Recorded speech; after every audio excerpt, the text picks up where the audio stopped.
বাংলাদেশ এবং ভারতের মধ্যে দ্বিপক্ষীয় সম্পর্কের বিভিন্ন দিক নিয়ে গুরুত্বপূর্ণ মন্তব্য করেছেন পররাষ্ট্র উপদেষ্টা মোহাম্মদ তৌহিদ হোসেন।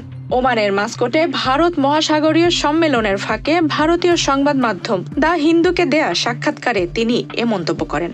সাক্ষাৎকারে তিনি ভারতকে স্মরণ করিয়ে দিয়েছেন যে দুই দেশের সম্পর্ক কোনো নির্দিষ্ট সরকার কেন্দ্রিক না হয়ে উভয় দেশের পারস্পরিক স্বার্থ ও শ্রদ্ধার উপর নির্ভরশীল হওয়া উচিত। সাক্ষাৎকারে তৌহিদ হোসেন বলেন, গণ অভ্যুত্থানে শেখ হাসিনা সরকার পতনের 6 মাস পার হয়েছে। এখন দুদেশের মধ্যে সম্পর্ক উন্নত হওয়া প্রয়োজন। শেখ হাসিনার প্রত্যর্পণ বিষয়ে পররাষ্ট্র উপদেষ্টা বলেন, চুক্তি অনুযায়ী ভারত সরকার তাকে ফেরত পাঠাতে পারে। মিউচুয়াল লিগ্যাল অ্যাসিস্ট্যান্ট অনুযায়ী প্রয়োজনীয় বিচার প্রক্রিয়া এরই মধ্যে শুরু হয়েছে। শেখ হাসিনা যেন কোনো উত্তেজনা সৃষ্টিকারী এবং মিথ্যা বক্তব্য না দেন, সেজন্য ভারতকে বিধিনিষেধ আরোপের অনুরোধ জানান তৌহিদ হোসেন। এছাড়া সংখ্যালঘু ইস্যু, সীমান্ত হত্যা, জেলেদের সঙ্গে দুর্ব্যবহার এবং আদানির বিদ্যুৎ প্রকল্প সংক্রান্ত বিষয়ে সরকারের অবস্থান পরিষ্কার করেন উপদেষ্টা। তৌহিদ হোসেন বলেন, 2009 সাল থেকে আওয়ামী লীগ সরকারের আমলে ভারতের সঙ্গে যে সুসম্পর্ক ছিল তা শুধু একটি সরকারের কর্মসূচি নয়, বরং দুই দেশের জনগণের পারস্পরিক স্বার্থের বিষয়। 1996 থেকে 2001 সাল পর্যন্ত বিএনপি সরকারের আমলেও দুই দেশের মধ্যে বাণিজ্যিক সম্পর্ক উন্নতি পেয়েছিল।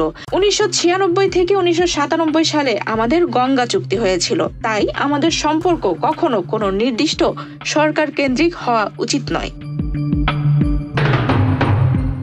সংখ্যালঘু, বিশেষ করে হিন্দু সম্প্রদায়কে নিয়ে সহিংসতার অভিযোগের বিষয়ে তৌহিদ হোসেন বলেন, বাংলাদেশে হিন্দু বা অন্যান্য সংখ্যালঘু সম্প্রদায় মুসলিমদের মতোই সমান নাগরিক। 5ই আগস্টের পর ভারতীয় মিডিয়ায় এই বিষয়ে প্রায় ব্যাখ্যাতীত উন্মাদনা তৈরি করা হয়, যার বেশিরভাগই মিথ্যা ছিল। এছাড়া বাংলাদেশ সরকার ইতিমধ্যেই এই বিষয়ে পদক্ষেপ নিয়েছে এবং এটি অভ্যন্তরীণ একটি বিষয়, যা নিয়ে ভারতীয় কর্তৃপক্ষের মন্তব্য করা উচিত নয় বলেও উল্লেখ করেন তিনি।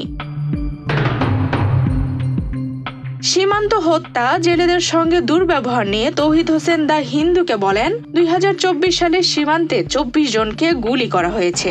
বিশ্বের আর কোথাও এটা হয়নি। অপরাধ হলে ব্যক্তিকে গ্রেপ্তার করে আদালতে পাঠানো উচিত, হত্যা নয়।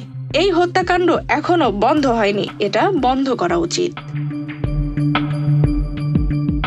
বাংলাদেশ সরকার আদানি গ্রুপের সঙ্গে বিদ্যুৎ সরবরাহের চুক্তিটি অব্যাহত রাখতে চায় কিনা জানতে চাইলে জবাবে উপদেষ্টা বলেন, আমি কোনো টেকনিশিয়ান বা টেকনিক্যাল ব্যক্তি নই, তাই সঠিকভাবে বিশদ বলতে পারছি না। তবে অন্যান্য চুক্তির সঙ্গে তুলনা করে দেখা গেছে বিদ্যুতের দাম অস্বাভাবিকভাবে বেশি, বিশেষ করে কয়লা কেনার দাম। তবে আদানি গ্রুপের সঙ্গে আলোচনা অব্যাহত থাকবে। বিমস্টেক শীর্ষ সম্মেলনে নরেন্দ্র মোদী এবং অধ্যাপক ডক্টর মোহাম্মদ ইউনূসের বৈঠক হওয়ার সম্ভাবনা রয়েছে বলে সাক্ষাৎকারে উল্লেখ করেন পররাষ্ট্র উপদেষ্টা তৌহিদ আহমেদ। আফসানা রিপা, বাংলাদেশ প্রতিদিন।